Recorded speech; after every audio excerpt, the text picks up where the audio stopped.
નિષ્કામ ભાવ છે તો સફળતા પણ તુરંત જ મળી જાય છે. કારણ ગાય એટલે મન વાંચિત ફલ પ્રદાન કરાવનારી તે ગાય. કપિલા જેને કીધી, કામધેનુ જેને કીધી તે ગાય.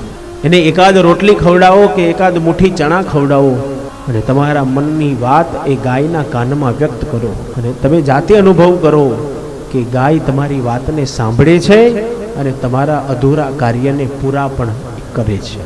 તેથી તે કામધેનુ છે. હલતું ચાલતું મંદિર એ ગાય. 33 કોટી દેવતાઓ જેમાં વાસ કરે છે તે ગાય. જેના સિંગથી શરૂ કરીને પગની ખરી સુધી, જેની ખૂંદથી શરૂ કરીને ગાયના પૂંછ સુધી એક એક અંગમાં જે એક એક દેવતાઓનો વાસ છે તે ગાય. હલતું ચાલતું મંદિર.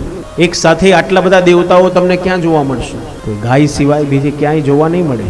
એ ગાયોની સેવા, મન વાંચિત ફલ પ્રદાન જે કરાવે છે તે ગાય.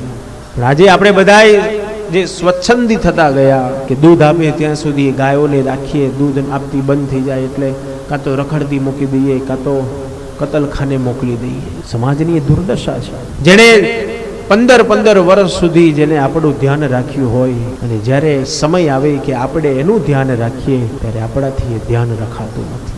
એ જાગૃતતા લાવવાની જરૂર છે. આપણે બધાએ કે આપણો આરાધ્ય દેવ કૃષ્ણએ જેની 11 વર્ષ 52 દિવસ સુધી સેવા કરી, એ ગાયોની આપણે સેવા કેમ ન કરી શકીએ?